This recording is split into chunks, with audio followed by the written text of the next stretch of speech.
अतः श्रीलिंग महापुराणायामः सप्तदशाध्यायः। दैत्यों के तप से संतुष्ट हुए ब्रह्मा का त्रिपुर निर्माण के लिए वरदान देना। ऋषि बोले, हे सूत जी, आपने सृष्टि की रचना को कहा और अब हमें कहो कि ब्रह्मादिक देवता सहज पशु कैसे कहलाएं और कैसे तैयार हुए। भय द्वारा निर्मित स्वर्णमय, रजतमय और लोकमय दीर्घ को महादेव ने कैसे भस्म किया। विष्णु के उत्पादित किए भूतों से त्रिपुर दाह क्यों नहीं हुआ, सो हमारे प्रति कहो। ऐसे ऋषियों के वचन सुनकर सूत जी बोले, मन वाणी शरीर से उत्पन्न तीनों लोकों की श्रापों के स्कंद द्वारा तारकासुर का वध हो जाने पर उसके पुत्र विद्युन्माली, कमलाक्ष, तांगाक्ष ने ब्रह्मा जी को प्रसन्न करने के लिए घोर तप किया। ब्रह्मा जी वरदान देने के लिए प्रकट हुए। दैत्यों ने सब प्राणियों के द्वारा सब दैत्य अवध्य हो ऐसा वरदान मांगा। ब्रह्मा ने कहा कि सब तो अमर नहीं हो सकते, अन्य कोई वरदान मांगो। परस्पर सलाह करके दैत्यों ने 3 पुरों का वरदान मांगा, जिनमें रहकर हम हजारों वर्षों तक पृथ्वी पर विचरते रहें। एक ही बाण से जो तीनों पुरों का नाश करे, उसी के द्वारा हमारा नाश हो। ब्रह्मा जी तथास्तु कहकर चले गए। मैंने तपस्या द्वारा तीनों पुर रचे। स्वर्ण का पुर स्वर्ग में, चांदी का अंतरिक्ष में और लोहमय भूमि में पुर का निर्माण किया। एक 100 योजन का विस्तार था। स्वर्ण में तारकाक्ष का, रजत में कमलाक्ष का तथा लोहे का विद्युन्माली के दुर्ग हुए। बलवान माह दानव दैत्यों से पूजित हो तीनों पुरों में स्थान बनाकर रहने लगा। ये दैत्य तीनों पुरों में वास करके बलवान और अपराजित हो गए। कल्पद्रुम आदि से व्याप्त, अप्सराओं से व्याप्त, सूर्यमंडल आदि से व्याप्त, कूप, तड़ाग, वापी आदि से व्याप्त ये तीनों पुर बड़ी शोभा को प्राप्त हुए। इंद्रादिक देवताओं को ये ऐसे जलाने लगे जैसे दावाग्नि वृक्षों को जलाती है। देवता दुखी होकर के विष्णु भगवान के शरण में आए। नारायण भगवान ने विचार किया कि देव कार्य के लिए क्या कार्य करना चाहिए। उन्होंने यज्ञ मूर्ति भगवान का स्मरण किया और देवताओं से कहा कि यज्ञेश्वर भगवान का स्मरण करो, इससे तीनों पुरों का नाश होगा और जगत की विभूति बढ़ेगी। फिर भगवान बोले, संपूर्ण प्राणियों को मारकर, अन्याय से भोग कर, जलाकर यदि महादेव का पूजन कर दे तो वे इतने पापों का फल नहीं भोगता और निष्पाप हो जाता है। निष्पाप को नहीं मारना चाहिए, पापी का वध करना चाहिए, इसमें संदेह नहीं। लिंग की अर्चना करने के कारण ये पापी असुर वध नहीं किए जा रहे हैं। ऐसा कहकर विष्णु भगवान ने हजारों भूत गणों को उत्पन्न किया। तब विष्णु ने उनसे कहा कि हे भूतों, इन तीनों पुरों को जलाकर भस्म करके फिर पृथ्वी तल पर तुम आओ। वे भगवान को प्रणाम करके वहां गए और जैसे अग्नि में सलभ नष्ट हो जाते हैं वैसे ही भस्म हो गए। दैत्य बड़े प्रसन्न हुए और नृत्य करने लगे। इंद्रादिक देवता दुखी हुए और भगवान की शरण में आए। भगवान ने पुनः विचार किया कि त्रिपुरवासी दैत्य महापाप करके भी रुद्र का अर्चन करते हैं, इससे ये निष्पाप हो जाते हैं। इनके कार्यों में विघ्न होना चाहिए, तब इनका नाश होगा। ऐसा विचार कर महामाई पुरुष और उसका शास्त्र भगवान ने उत्पन्न किया। उस मायावी पुरुष को तथा 16 लक्षण वाले शास्त्र को देखकर सभी मोहित हो जाते हैं। वह वर्ण, आश्रम आदि धर्म से रहित तथा श्रुति स्मार्थ से विवर्जित है। वह दैत्यों के पूर्व में गया। दैत्य उससे मोहित होकर श्रुति स्मार्थ को छोड़कर उसके शिष्य बन गए। महादेव शंकर को त्याग दिया। स्त्रियां पति को त्याग कर स्वच्छंद विचरने लगी। लक्ष्मी आदि जो तपस्या से प्राप्त की थी वे त्याग कर बाहर चली गई। स्त्री धर्मष्ट हो जाने पर दुराचार फैल गया। तब विष्णु भगवान देवताओं के साथ महादेव जी की स्तुति करने लगे। हे महेश्वर, हे देव, हे परमात्मा, आपका नमस्कार है। इस प्रकार प्रार्थना करके जल में स्थित भगवान रुद्र का जप करने लगे। देवता भी स्तुति करने लगे। हे प्रभु, आप ही पुरुष हो, आप ही प्रकृति हो। योगियों के हृदय कमल में आप ही विराजमान हो। अणु से अणु तथा महत से महत आप ही हो। श्रुतियों के सार आप ही हो। तुम ही दैत्य, सुर, भूत, किन्नर, स्थावर, जंगम आदि की रक्षा करने वाले हो। स्थावर जंगम सब आपका ही रूप है। जैसे समुद्र में तरंग समूह परस्पर टकराकर वहीं नष्ट हो जाते हैं, वैसे ही संपूर्ण जगत आप में ही उत्पन्न होकर आप में ही लय हो जाता है। सूत जी कहते हैं कि इस स्तोत्र को प्रातः काल पवित्र होकर सुने या पढ़े, उसकी सभी कामना पूर्ण हो जाती हैं। तब स्तुति से प्रसन्न हो नंदी पर हाथ रखे हुए शंकर जी प्रकट हुए और बोले, हे देवताओं, मैं त्रिपुर के दाह का उद्योग करूँगा। इसी अवसर पर देवी वृषध्वज शंकर से कहने लगी, हे प्रभो, सूर्य की प्रभा के सदृश कांतिवान षणमुख स्कंद को खेलते हुए देखिए। वह क्रीट, मुकुट, कुंडल आदि से सुशोभित है। नुपुर, किंकिणी आदि सभी स्वर्ण के आभूषणों से युक्त है। पुष्पों के हारों तथा आभूषणों से सुशोभित है। मुक्ताफल के हार से भी युक्त है। इसके मुखों के समूह को देखिए, कितने सुंदर हैं। अंजन कितना सुंदर लगा है। इस प्रकार के चढ़ानन के मुखारबिंदों को देखकर महादेव जी तृप्त होते भय। स्कंद का आलिंगन करके तथा चुंबन करके शिव जी नाचने लगे। इन्हीं के साथ सब नाग देवता और गण नाचने लगे तथा फूलों की वर्षा करने लगे। इसी अवसर पर कुंभोदर नाम का असुर देवताओं को ताड़न करने लगा। देवता हाहाकार करके भागने लगे। मुनि योग विधि बलवान है, ऐसा कहकर ओम नमः शिवाय का उच्चारण करने लगे। तब नंदीश्वर शूल हाथ में लेकर विश्व पर चढ़े हुए वहां पहुंचे। नंदी को देखकर कुंभोदर और उसके गण सिर से प्रणाम कर प्रार्थना करने लगे। आकाश में नंदी पर पुष्प वर्षा होने लगी। वृक्ष की पीठ पर फूलों से ढके हुए इस प्रकार शोभा पा रहे हैं जैसे प्यारा गणों के बीच में चंद्रमा। उन्हें देखकर इंद्रादिक देवता स्तुति करने लगे। रुद्र जप में तत्पर रुद्र भक्त, हे नंदी, आपको नमस्कार है। रुद्र भक्त के दुखों को दूर करने वाले, आपको नमस्कार है। कुष्मांड गणों के नाथ, योगियों के पति, आपको नमस्कार है। सर्वज्ञ, सबके दुखों को दूर करने वाले, शरण्य, वेदज्ञ, वेदों से जानने योग्य, आपको नमस्कार है। वज्र धारण करने वाले, वज्रों के से दांत वाले, वज्र के समान देह वाले, रक्त वस्त्र धारण करने वाले, रुद्रलोक को देने वाले, रक्तांबर धारण करने वाले, सेवा के अधिपति, रुद्रों के पति, भूतों के और भुवनेश्वर के पति, आपको नमस्कार है। रुद्र रूप को नमस्कार है। भयंकर पापों को नाश करने वाले, आपको नमस्कार। शिव स्वरूप सौम्य रूप, आपको नमस्कार है। हे शिलादि पुत्र, आपको नमस्कार है।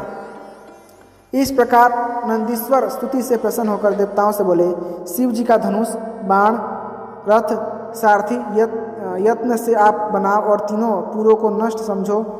तब वे ब्रह्मा को साथ लेकर विश्वकर्मा की सहायता से देव शिव जी का रथ आदि निर्माण करने में लगे।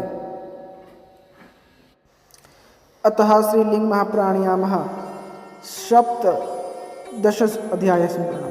अतः श्रीलिंग महाप्राणयामः 1:17 अध्याय है। त्रिपुर दहन के आरंभ में रुद्र के रथ निर्माण का वर्णन। सूत जी बोले, विश्वकर्मा ने रुद्र भगवान का सर्वलोक में दिव्य रथ का निर्माण किया, जिसमें दाईं ओर का पहिया सूर्य और बाईं ओर का चंद्रमा था। दक्षिण में 12 तथा उत्तर में बाईं ओर 16 अरा थे। अराव में एक तरफ 12 आदित्य तथा दूसरी तरफ 16 चंद्रमा की कला थी। सब नक्षत्र बाईं तरफ भूषण थे तथा 6 ऋतु नियमित थी। पुष्कर, अंतरिक्ष, रथ, नील, मंदराचल था। अस्ताचल, उदयाचल दोनों उसके जुआ थे। सुमेरु उसका अधिष्ठान था। संवत्सर उसका वेग था। उत्तरायण तथा दक्षिणायन उसके चक्र संगम थे। स्वर्ग तथा मोक्ष दोनों ध्वजा थे। धर्म और चिराग दोनों दंड थे। यज्ञ दंड का आश्रय दक्षिण संधि, 50 अग्नि उसमें लोहे का स्थान पर थी। सब इंद्रिया उसमें भूषण थी। श्रद्धा गति थी। वेद उस रथ के घोड़ा थे। पद भूषण थे। 6 यंग भूषण थे। पुराण, मीमांस, धर्म, शास्त्र इत्यादि उसके वस्त्र थे। दिशाएं पैर थीं। वह रथ सभी प्रकार के राग और स्वर्ण से भूषित था। चारों समुद्र उसके चारों ओर के कंबल थे। सरस्वती देवी घंटा थी। विष्णु भगवान बाण थे। सोम शल्य थे। इस प्रकार दिव्य रथ और धनुष को तैयार करके ब्रह्मा को सारथी बनाया। ऐसे दिव्य रथ पर पृथ्वी और आकाश को कंपाते हुए शंकर भगवान विराजमान हुए। भगवान शंकर ने यह देखकर पशुओं का आधिपत्य ब्रह्मा को दिया। जो पाशुपत दिव्य योग को धारण करे और 12 वर्ष, 6 वर्ष या 3 वर्ष तक नियम से व्रत का पालन करे तो वह निश्चय ही मोक्ष को प्राप्त होगा। इसके बाद विनायक बालक रूप में प्रकट हुए। देवताओं ने उनका पूजन किया। विनायक बोले, इस संसार में भक्ष, भोज्य आदि पदार्थों से पूजा नहीं करेगा, वह देव हो या दानव हो, सिद्धि को प्राप्त नहीं करेगा। ऐसा सुनकर इंद्रादिक सभी देवताओं ने विनायक भगवान का पूजन किया। फिर गणेश्वर तथा नंदी आदि भगवान शंकर के पीछे चले। भगवान शंकर आगे आगे शस्त्र आदि लेकर चले। वह जगत के हित के लिए त्रिपुर दहन को नंदी पर सवार हुए। उनके पीछे सभी गण व देवता थे। यम, पवन, गरुड़, वायु ये सब भगवान के पीछे थे। दुर्गा सिंह पर चढ़ी हुई, अंकुश, शूल, खड़ग आदि धारण किए हुए साथ साथ चलने लगी। शिव जी पर फूलों की स्पर्शा होने लगी। देवता जय जयकार करने लगे। सकल लोक के हित के लिए त्रिपुर दहन के लिए त्रिशूली शिव जी इस प्रकार से चले। यदि चाहें तो वे त्रिलोकी को क्षण मात्र में भस्म कर सकते हैं, परंतु लीला हेतु इस त्रिपुर दहन को बाण आयुधों से युक्त देवताओं के साथ इस प्रकार चल रहे हैं। तब महादेव के धनुष तानने पर तीनों पुर एक साथ इकट्ठे हो गए। देवताओं को बड़ा हर्ष हुआ और जय हो की ध्वनि करने लगे तथा भगवान शंकर की स्तुति करने लगे। तब ब्रह्मा जी बोले, इस समय पुष्य योग है, अब आप लीला त्याग दो। आपको विष्णु या मुझसे क्या प्रयोजन है? इस पुष्य योग में तीनों पुरों को दग्ध कर दो। तब भगवान ने हंसते हुए एक ही बाण को छोड़ा। यह बाण उसी क्षण त्रिपुर को भस्म कर पुनः देव शंकर जी के पास लौटकर आ गया। यह लीला बड़ी विचित्र हुई। इसको देखकर सभी देवता एवं विष्णु आदि सभी स्तुति करने लगे। ब्रह्मा ने कहा, हे देवेश्वर, आप प्रसन्न होइए। 5 आपके भयंकर मुख हैं। आपका कोटि सूर्य के समान तेज है। रुद्र रूप हो, आप ही अघोर रूप हैं। शिव रूप भी आप ही हो। आपको नमस्कार है। आप सहस्त्र सिर तथा सहस्त्र पाद वाले हैं हो। हे अघोर, हे वाम, हे तत्पुरुष, आपको नमस्कार है। आपकी स्तुति हे नाथ कौन कर सकता है? देखने मात्र से ही आप तीनों पुरों को दग्ध करने की क्या तीनों लोकों को भी लय कर सकते हो? हे देवेश, आपका दिव्य तेज कहाँ और हमारी लघु स्तुति को भी समर्थ कहाँ? तो भी हमारी भक्ति से पुकारते हुए कि आप रक्षा करो। सूत जी कहते हैं कि ब्रह्मा के द्वारा की गई स्तुति के स्तोत्र को जो भी पढ़ता है वह सब प्रकार के बंधन से मुक्त हो जाता है। तब शिव जी ब्रह्मा से प्रसन्न होकर पार्वती जी की ओर देखकर बोले, हे ब्रह्मा, मैं तुमसे प्रसन्न हूँ, वरदान मांगो। ब्रह्मा बोले, हे देवेश, हे त्रिपुरारी, आप में मेरी भक्ति हो और मेरी भक्ति तथा सारथीपने से आप प्रसन्न हो। तब भगवान विष्णु भी सांब सदा शिव की हाथ जोड़कर वंदना करने लगे और बोले कि हे देवेश, आप में मेरी दृढ़ भक्ति हो, आपको बारंबार नमस्कार करता हूँ। सूत जी कहते हैं कि इस प्रकार ब्रह्मा विष्णु आदि की स्तुति से प्रसन्न हुए त्रिपुरारी पार्वती सहित अंतर्ध्यान हो गए। देवता भी विस्मित हुए, प्रणाम करके अपने अपने लोक को चले गए। त्रिपुरारी का यह ब्रह्मा कृत स्तोत्र देव कार्य एवं श्राद्ध कार्य में पढ़ेगा या सुनेगा वह ब्रह्मलोक को प्राप्त होगा। मानसिक, कायिक, वाचिक, स्थूल, सूक्ष्म आदि सभी पापों से इस अध्याय को पढ़कर सुनकर मनुष्य पवित्र हो जाएगा तथा कोई भी बाधा एवं रोग नहीं सताएगा। उसे धन, आयु, यश, विद्या, तुल्य प्राप्त होंगे। अतः श्रीलिंग महाप्राणायामः एक शब्द से अध्याय संपूर्ण। अतः श्रीलिंग महाप्राणायामः द्वै सप्तदश अध्यायः। शिव पूजा महात्म्य वर्णन। सूत जी बोले, इस प्रकार भगवान महेश्वर के द्वारा क्षण मात्र में त्रिपुर को भस्म कर देने पर तथा महेश्वर के चले जाने पर ब्रह्मा जी इंद्र से इस प्रकार बोले। ब्रह्मा जी बोले, तार नामक दैत्य का पुत्र महाबलवान तारकाक्ष और विद्युन्माली आदि राक्षस राज भी अपने बांधवों सहित शिव जी की माया से मोहित हो सभी नष्ट हो गए। इसलिए सदा शिवलिंग में सदा की पूजा करनी चाहिए। जब तक देवताओं की पूजा है तथा यह संसार स्थित है तब तक नित्य ही श्रद्धा के साथ शिव की पूजा करनी चाहिए।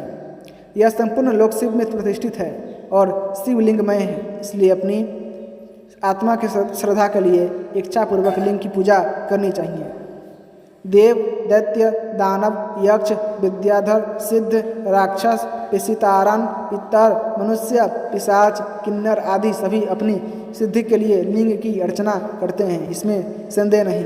इसलिए हे देवताओं, जैसे भी हो लिंग की पूजा करनी चाहिए। हम सब देव महादेव जो बुद्धिमान हैं उनके पशु हैं, इसलिए पशुता को छोड़कर पाशुपात व्रत धारण करना चाहिए।